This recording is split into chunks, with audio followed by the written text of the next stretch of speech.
Hi, everybody. Was trying to wait until more people got in here, but I guess I'm going to go ahead and get started. So today is Father's Day, and I'm going to be reading ch- uh, excerpts from chapter 4 of my book. For those of you who are interested, the book is called Blame It on a Dress: The Manufacturing of Black Homophobia and Performative Masculinity. It is available on Amazon. This addresses many issues in the Black community as it relates to Black male identity and homophobia. And so, since today is Father's Day, I guess I'll uh, read parts of chapter 4. Now, I will say that you probably should read the entire book because it it sort of builds. And so I'm starting with chapter 4 right here, but this is building from chapter 3 because I know people who have not read the book said that I was being unfair to the mothers, and it's like no, I actually critiqued the mothers and the fathers. So maybe I'll get back to chapter 3. Obviously, I can't do everything in one live stream, but let me make sure y'all can see this, and then I'll get started because I'm on a different screen. Okay, no, I'm on a different screen. I need to go back. Okay, here we are. Hopefully, there'll be more people that end up in here by the time I'm done. Otherwise, you can just catch the replay. Okay, it's still loading for some reason. I may just use the PDF because I don't want to waste time on this. Let's see, is it still okay? Here it is. Chapter 4. Well,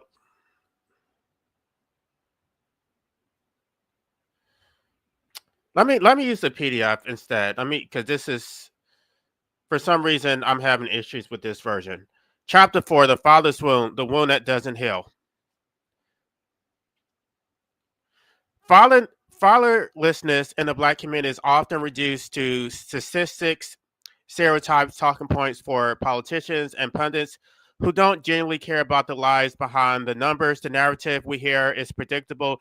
Black boys are out of control because they don't have fathers. They're coddled by their mothers, grow up soft and undisciplined, and are destined to fail. These narratives miss the core issue entirely. The absence of a father doesn't leave a logistical gap, or it doesn't just leave a logistical gap. It leaves an emotional wound that festers in silence, shaping identity in ways many people fail to understand. For Black boys, this wound cuts even deeper. It's not just the lack of discipline or guidance. It's about growing up without the first man who was supposed to make you feel safe, the first man who was supposed to protect you when you cried, show you what strength looks like, and help you navigate a world that already sees you as disposable. When that man is absent, whether he walks out, gets locked away, or simply checks out emotionally, the lesson is clear. You are not worthy, you're not worth staying for. And that belief doesn't just stay in childhood, it grows with you, matures alongside you, and shapes the way you view yourself and the men around you. It's not something you can simply intellectualize away. It's primal, gut deep, a hollow space where security should have been. Black fathers must stop seeing their role as limited to paying child support. They need to check in with their sons, provide emotional support, and be actively involved in their children's lives. The responsibility of raising children should never fall solely on mothers. While Black mothers may play a crucial role in their children's upbringing, fathers need to step up in ways that go beyond financial contributions. Emotional guidance, mentorship, and the provision of a stable, loving presence are crucial for the growth and well being of their sons. Simply fulfilling financial obligations is not enough. Black fathers need to be active participants in their children's lives, offering the emotional and psychological support that can help break the cycle of trauma and neglect. This level of engagement is vital not only for their son's development, but also for creating healthier relationships with the broader community. The fact that many Black mothers abuse their son is not entirely their fault. And the reason why I'm saying this is because I addressed this in detail in chapter 3. So again, um, you kind of need to read the whole book in order to have context. Because I'm basically saying, yeah, I call Black women out for doing this, but it's not entirely their fault.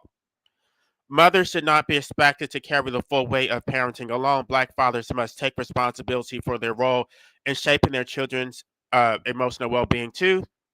When fathers are absent, emotionally disengaged, or simply relying on sending money, it leaves mothers to shoulder the full burden of parenting under stressful and over often overwhelming circumstances. Black fathers must understand that their presence and emotional involvement are essential in breaking cycles of trauma and abuse.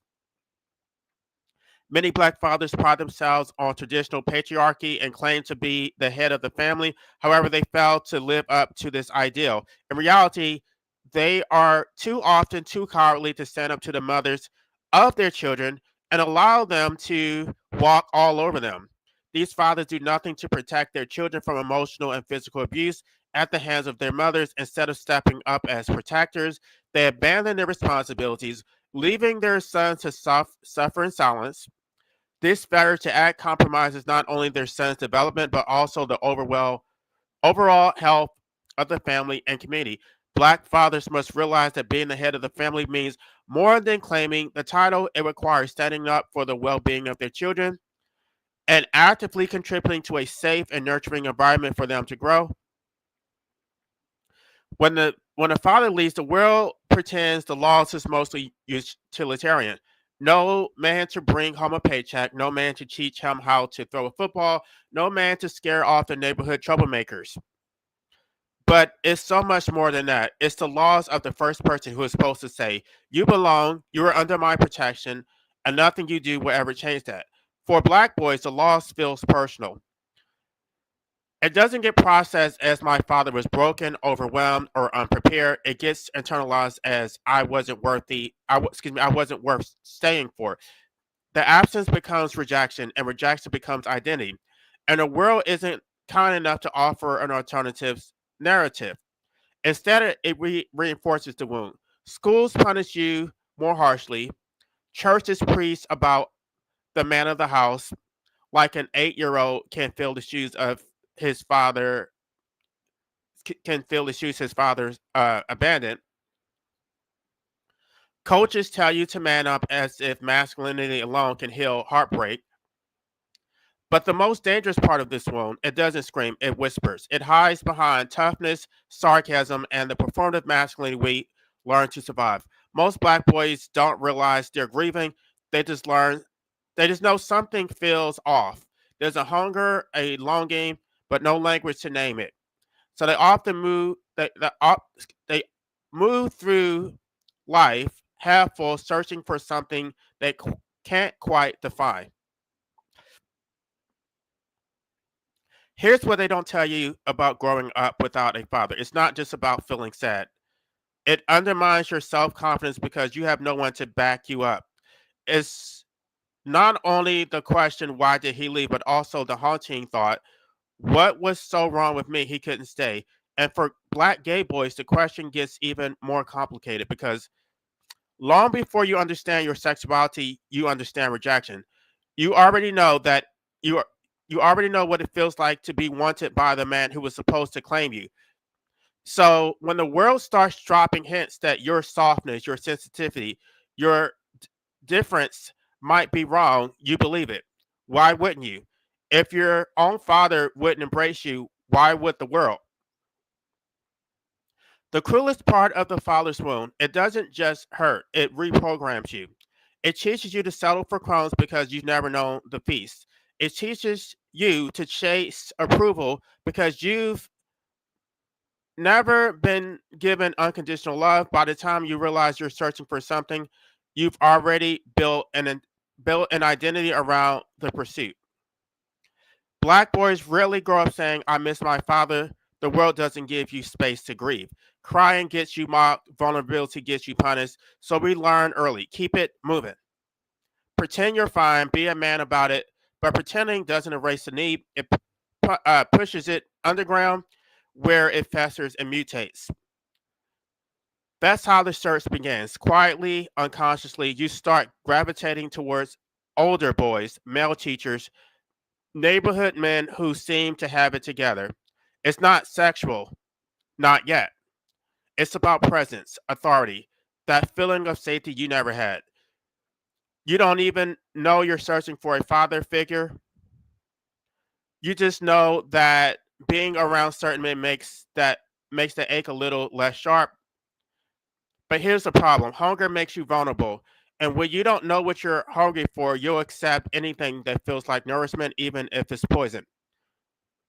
This is where the line starts to blur, where admiration quietly morphs into something deeper, more dangerous. Not because black gay boys are inherently sexualized, but because they're starving for validation.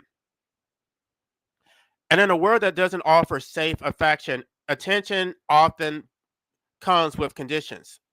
And the apps, excuse me, and the complete dance between fathers, excuse me, y'all, and a complex dance between fathers and sons, absence creates a void that often fills with shame, projection, and impossible expectations. What's particularly striking is how absent fathers feel entitled to dictate the terms of masculinity despite their own failure to model it during their child's formative years. The pattern is painfully predictable. A father typically resurfaces around his son's high school years, a critical period of identity formation when the child is most vulnerable to judgment and desperate for paternal approval. He returns carrying a carefully constructed image of the masculine son he imagines he left behind. Instead of confronting the reality of his abandonment, he projects his disappointment onto his son. You throw like a girl, he might say, never acknowledging that he wasn't there to teach his son to throw any other way. Most telling is his complete refusal to acknowledge his own responsibility for his absence. A stunning display of emotional cowardice masquerading as masculine authority. These fathers seem incapable of grasping the fundamental contradiction in their expectations. They demand masculine performance from their sons, raised almost exclusively by women, yet take no accountability for creating this very circumstance. They expect their sons to magically embody traits they never witnessed or were taught, treating masculinity as if it were a genetic inheritance rather than a learned behavior. This dynamic creates a particularly complex challenge for gay men who often find themselves seeking male validation in ways traditionally reserved for women. It's a natural response to years of paternal absence or rejection, yet these same fathers will condemn this seeking of male attention, failing to recognize their role in creating this emotional need. Even when fathers do maintain a physical presence, many still engage in a subtle form of emotional abandonment. They invalidate their son's natural expressions, creating an environment where authenticity becomes dangerous. The son learns early that this role is the son learns early that his role is not to be himself, but to protect his father's fragile image of masculinity. It's a cruel role reversal. Rather than a father protecting his son, the son must protect his father's reputation by performing a carefully choreographed version of manhood.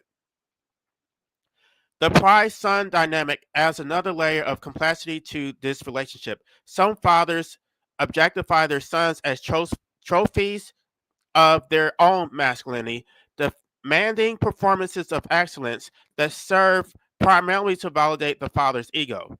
These fathers view their sons not as individuals with their own identities, but as extensions of themselves, living proof of their masculine success. The son becomes trapped in a paradox of being simultaneously idealized and unseen, expected to fulfill a role that has nothing to do with his authentic self. The ultimate betrayal comes when these fathers, confronted with the possibility of their son's homosexuality, resort to threats of disownment. It's the final act of cowardice, so, choosing social standing over the child's well-being. The son, already well versed in the art of emotional contortion, must often decide between authenticity and family connection. This complex doesn't just highlight personal failure, it illuminates a broader cultural pathology where fathers feel entitled to harvest masculine fruit from feminine soil. These men who abdicated their responsibility to protect and guide somehow maintain the audacity to judge the garden they never tended. Perhaps most jarring is how these fathers, blessed with healthy children born with 10 fingers and 10 toes, still find reason to complain about their sons' perceived shortcomings, revealing the true depth of their ingratitude and emotional blindness. The absence of a father doesn't just create a void, it leaves behind a blueprint for how love is supposed to feel. That blueprint, when shaped by absence, neglect, or rejection, distorts our understanding of love from an early age. We don't grow up searching for the nurturing, balanced love that every child deserves. Instead, we look for what is familiar. We look for relationships that mirror the dynamics of the ones we lost, even before we fully understood what we were losing. We subconsciously seek out the kind of emotional connections that feel like the relationships we were deprived of. Relationships filled with neglect, emotional withdrawal, or even outright abandonment. For black, excuse me, for black gay boys, this search for love happens largely in silence. We aren't given the opportunity to talk about our struggles, to express our confusion, or to seek guidance in a way that feels safe and validating. Society doesn't provide the space for us to simply be confused, to make sense of our feelings, or to ask questions about what healthy love actually looks like. Instead, we're left to figure it out on our own. This often means stumbling through relationships, making mistakes, and learning the hard way. We mistakenly equate validation with love, thinking that being seen or acknowledged by someone means we're truly loved. We confuse attention with safety, believing that anyone who shows us attention is offering the security and care we've longed for, even when when their actions don't reflect true safety or care. Because we lack the language to articulate our experiences and feelings, we chase after something without knowing exactly what it is. We find ourselves constantly reaching for something intangible, something we can't fully name or understand because we're trying to fill the gaps left behind by absent fathers and unspoken pain. This chase becomes a pattern, and we often find ourselves in relationships that continue to perpetuate the cycle of emotional neglect and confusion. We search for love, but the love we seek is not the love we need.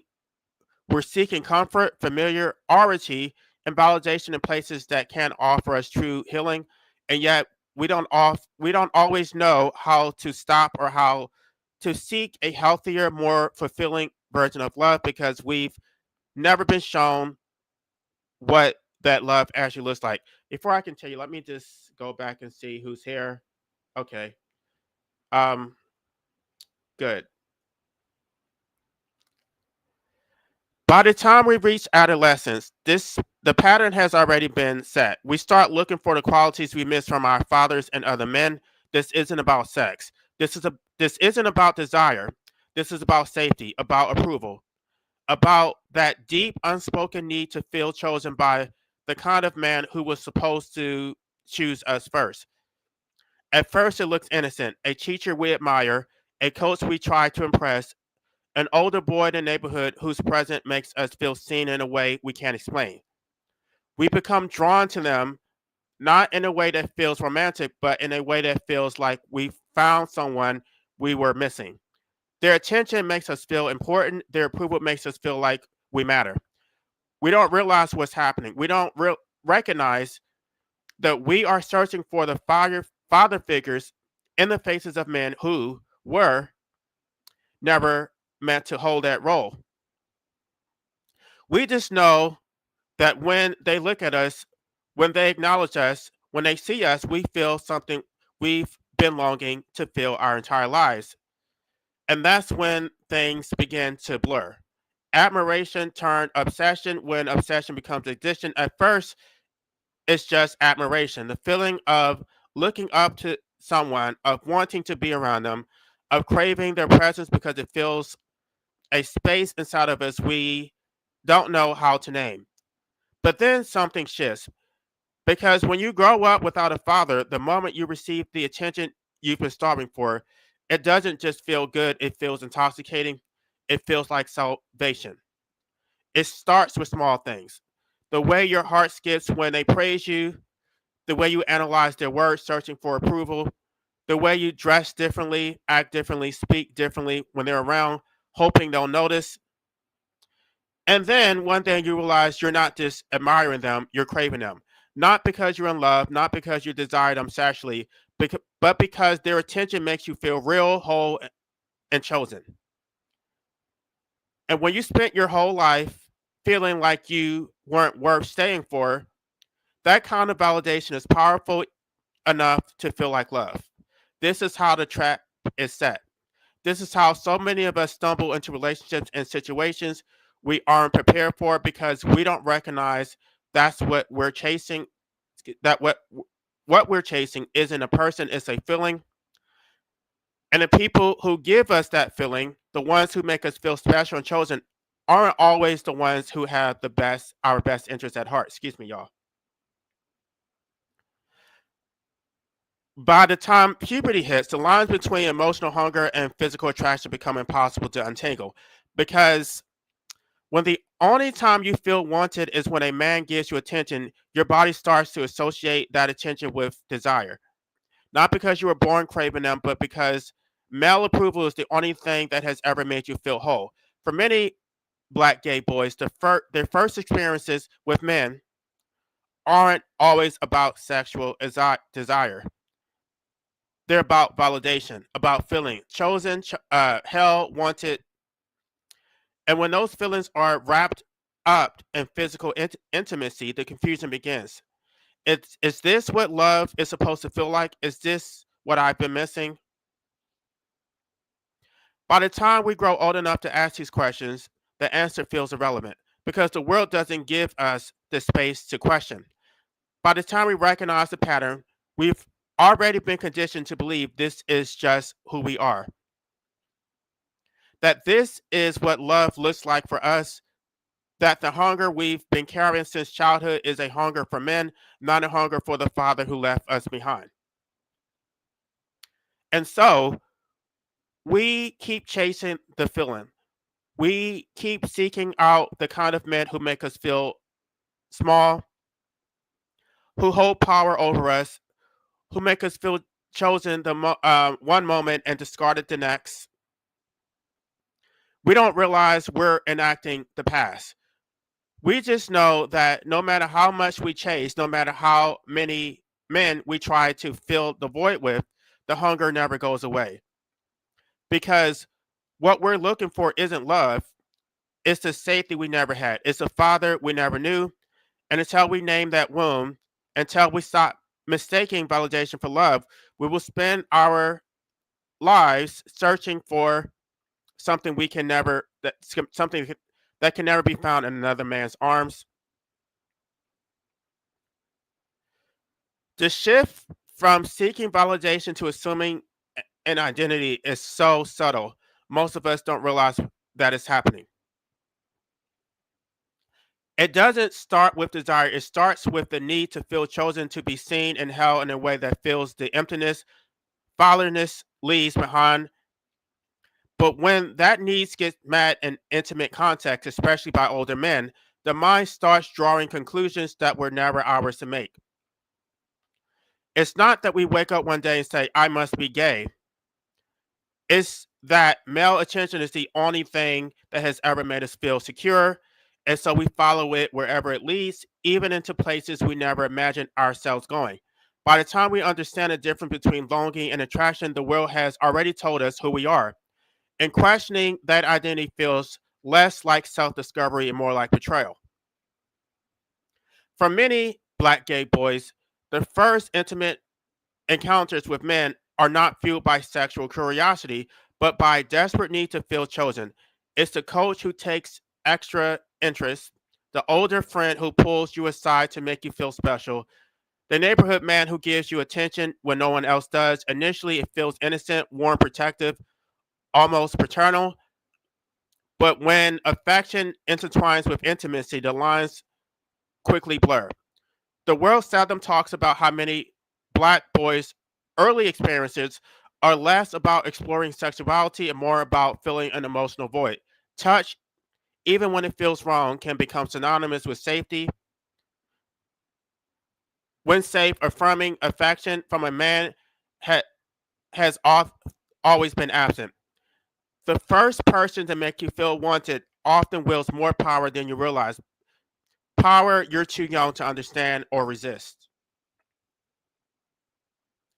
Outsiders might dismiss these encounters as confusion or mere experimentation, yet for those growing up fatherless, attention from an older man feels less like seduction and more like a rescue. And when that attention turns physical, the mind makes the only connection it knows.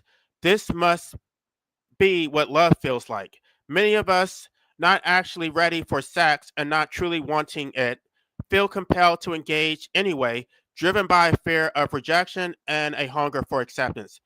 In this dynamic, it isn't about lust, it's about a profound need for security, a yearning to be held, protected, and chosen. By the time we realize what we're truly chasing, the labels have already been applied, the path has already been set. What makes this search so dangerous is that it rarely happens between equals. The boy searching for validation is almost always younger, more vulnerable, less experienced, and the men who provide that validation, whether intentionally predatory or just oblivious to the power they hold, become gatekeepers of affection. The message is clear: do what I want and I'll choose you. Sometimes it's subtle, an older friend who jokes flirtatiously, a mentor whose affection feels just a little too intimate. Other times it's blatant. Men who know exactly what they're doing, exploiting the hunger they recognize but never name. Either way, the dynamic is the same. You get affection, but only if you follow my lead. For a boy who's never had unconditional love from a man, the choice doesn't feel like a choice. Of course, you'll do what he asks. Of course, you'll cross the lines you never imagined crossing. Because the alternative, losing that affection, that feeling of being wanted, is unthinkable. This is how vulnerability gets weaponized and how father hunger turns into cycles of exploitation. And the worst part, when it's over, when the older man moves on, you don't just feel used, you feel confirmed in your deepest fear. Even when a man chooses me, he never stays. That's when the shame sets in. And instead of recognizing the power imbalance for what it was, you blame yourself. You tell yourself this must be who you are, that this is the kind of love you deserve. And the more it happens, the deeper the identity takes root. After enough experiences like these, the conclusion seems inevitable. If male attention feels so powerful, then I must be gay. Yet no one ever stops to ask whether you were ever given the space to explore what you truly wanted, or whether your desire was shaped by the pain of abandonment rather than genuine attraction. When you grow up without a father, male approval isn't just comforting, it becomes essential, a matter of survival. And when survival is sexualized, conditioned responses are easily mistaken for true identity. By the time most black gay boys reach adulthood, their identity has already been solidified, not because they had the freedom to explore, but because society forced assumptions upon them, leaving them with a binary choice. It's too late. We've become tainted by the stigma and the identity of having sex with men, and many feel incapable of forming relationships with women within a framework that offers only two options. But here's the truth no one tells us: identity forged under stigma is not the same as identity formed in freedom. Until we unpack the difference, we will continue to mistake longing for love, attention for safety, and validation for truth. By the time a black boy becomes a man, a search for male validation has already been normalized. It doesn't feel like a conscious pursuit anymore. It feels like instinct, like gravity, pulling you towards a certain type of man: strong, confident, authoritative. The kind of man who walks into a room and commands respect without saying a word. The kind of man you imagine your father might have been if he had stayed. This is where the daddy dynamic takes root. And let's be clear, it's not a kink, not just an aesthetic. It's psychological, emotional. A reenactment of the father's womb, playing out in bedrooms, relationships, and unspoken power dynamics. Black gay men aren't just looking for lovers, we're looking for protectors, providers, decision makers, men who will make us feel small in the way children feel small around their fathers. Not powerless, but safe. The world mocks this dynamic, reducing it to fetish or fantasy, but for us, it's deeper than desire. It's about finally being the boy who gets picked, the boy who gets held, the boy who gets told, "You belong to me and I'm not going anywhere." The term daddy gets thrown around casually, often sexualized to the point where its emotional roots are ignored. But for gay black men, especially those who grew up without fathers, the word carries weight. It represents authority, security, and unconditional approval. It's less about age and more about energy. The energy of a man who knows who he is, who doesn't need validation, and who offers protection without question. When you grow up without a father, that kind of energy feels magnetic. You're drawn to it without understanding why. It's not just attraction, it's comfort. It's the promise that for once, you don't have to figure out everything out on your own. Someone else is in charge, someone else is holding the reins, someone else is saying, "I got you." And the promise is intoxicating because when you spent your whole life fending for yourself emotionally, mentally, and spiritually, submission feels less like weakness and more like relief. You're not giving up power. You're finally resting in the presence of someone who feels solid, immovable, someone who fills the space your father left behind. But here's the cruel irony: the men we're drawn to, the daddies, the protectors, the providers, often mirrors of the fathers who abandoned us: emotionally unavailable, narcissistic, transactional with their affection. And because we've been conditioned to believe love is something you earn, not something you're given, we fall in the same cycle we've been running from our entire lives. Every relationship becomes an unconscious attempt to rewrite history. If I can't get this man to love me, to choose me, to stay, we tell ourselves that maybe I can undo the rejection of my father. Excuse me. Let me read that sentence over. If I can get this man to love me, to choose me, to stay, we tell ourselves that maybe I can undo the rejection my father left behind. Of course, it never works because the men we're chasing aren't interested in healing us. They're interested in exploiting the power imbalance that keeps us hungry for their approval. And the more we chase, the more we reenact the original wound: the feeling of being small, unseen, unworthy. That's the thing about trauma. It doesn't just shape what you fear, it shapes what you desire. And until we confront the father's womb head on, we'll keep mistaking control for care, dominance for love, and power for protection. For many black gay men, the physical side of the daddy dynamic has less to do with desire, more to do with possession. Sex becomes less about pleasure and more about proof: the proof that for at least a moment you were wanted, that someone strong, someone powerful, someone you admired chose you, held you, claimed you. It's not just about the act, it's about the symbolism.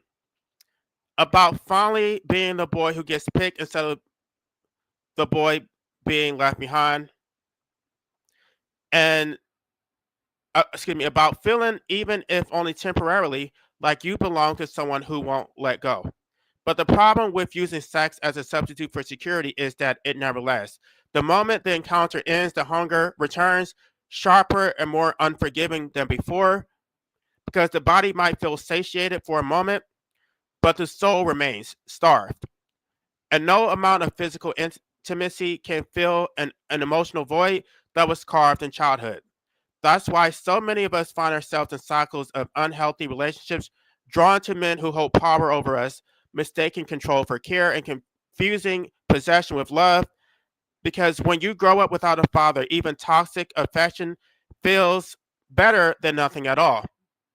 And when you've never known healthy love, it's easy to mistake hunger for desire. But here's the truth: the men we're chasing can't fix the wound they represent, they can only deepen it. Because the healing we need doesn't come from being chosen by another man, it comes from choosing ourselves, something we were never taught to do. By the time we reach adulthood, the search for validation has already been hardened into identity. Not because we were given space to explore who we are, but because the world made assumptions for us. We don't get to wonder, to question, to step back and say, was this really my choice? Because in a society that demands certainty, especially when it comes to sexuality, asking those questions feels dangerous.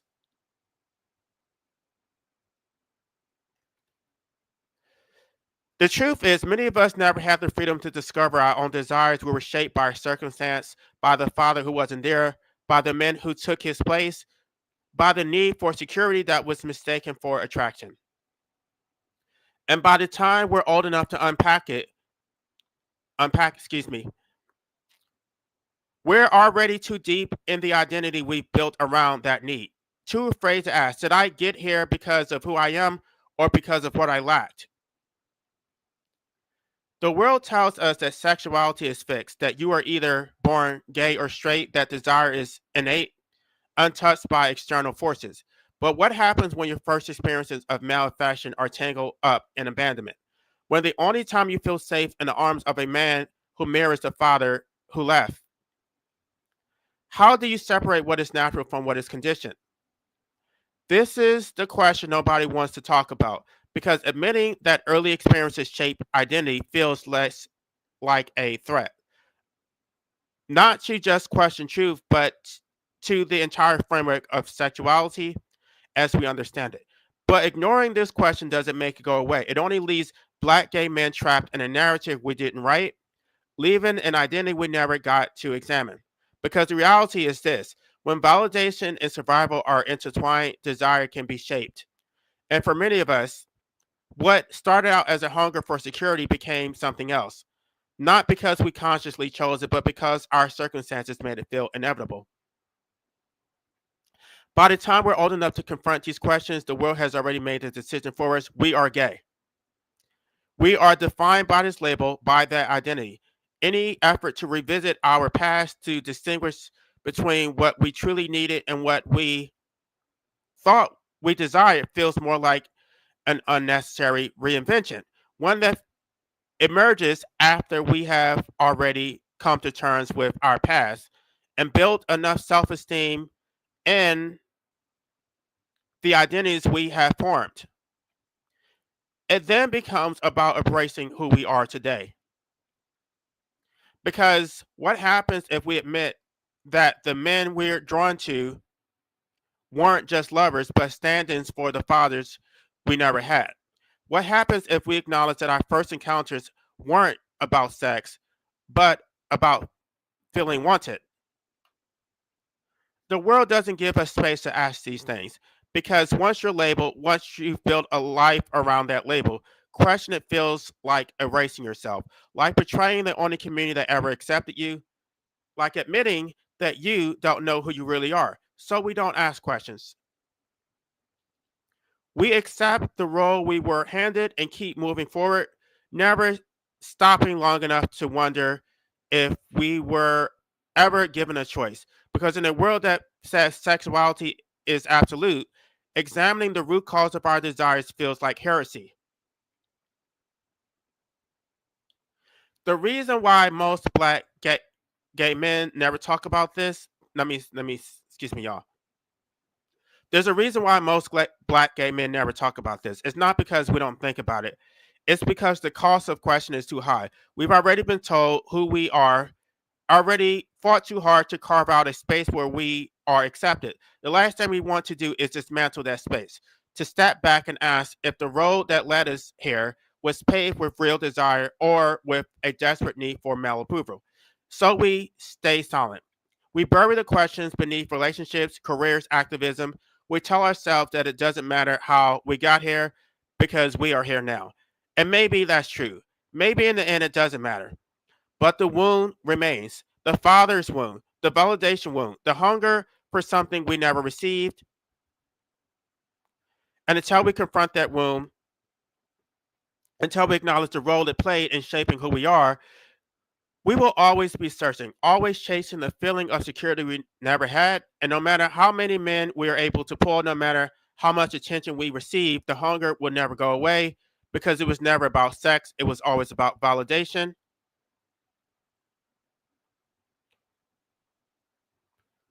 Here is what you need to understand. You did not choose this. You did not wake up one day and crave male validation. This path was shaped by absence, by fathers who left, by a world that never gave you another blueprint for manhood. You were placed on this road long before you knew what road you were walking. And yet, none of this was your fault.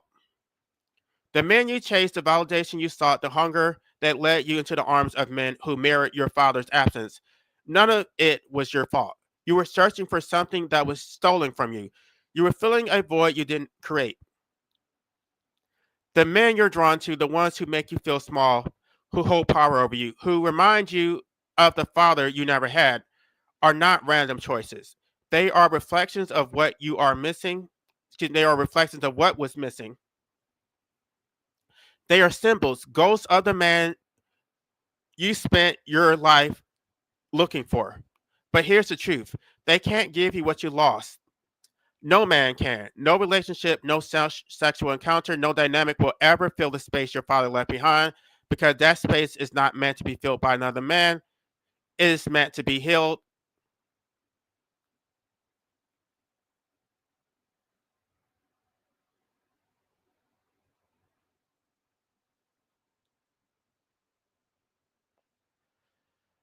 Um, I'm not saying. Let me just clarify what I meant by this, because I know this sounds a little bit it almost seems like it's sending mixed messages. But again, you have to read the entire book in context to understand what I was saying. Um, I'm not saying that homosexuality is necessarily due to abandonment. I'm saying that you basically end up in these circumstances where you're chasing validation from older men, and then you basically form an identity around it. Oh, I have all this damn mucus in my nose. Just 1 second, y'all.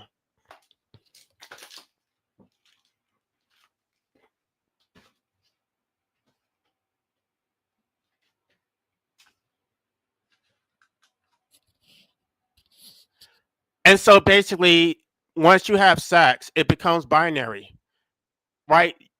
Um, our culture basically shuns bisexuality. And again, you have to read chapter 3 to understand the context, because I do talk about the mother's wound also.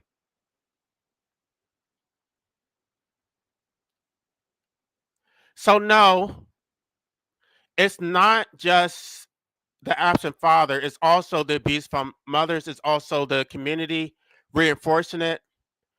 It's the emasculation of telling you that you're a girl, that you're like, it's a multitude of things. And yes, you can be naturally attracted to men. I don't think that that is relevant, because again, you can be attracted to men and still be attracted to women, but you're not given that choice. You're forced to choose between being gay or being straight. And once you have had sex with men, then basically you're put in a category of just being gay exclusively. So I'm not saying that uh, um, any of these things necessarily make you gay. I think the default is probably being bisexual, but you're basically put in a box. Once you have had sex with men, once you have been emasculated thoroughly enough, then you're basically just gay. And so that's the part that's not a choice. So that's what I was trying to say. Um,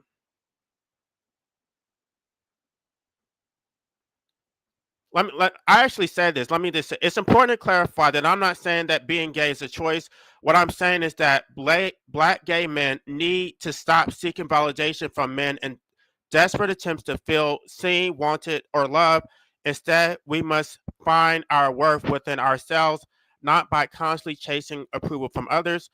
Only then can we begin to heal, break from the cycle of longing, and truly own our identity. All right, y'all. I That's all I have for chapter 4. Um, I'm not sure what else I'm gonna get through in this book.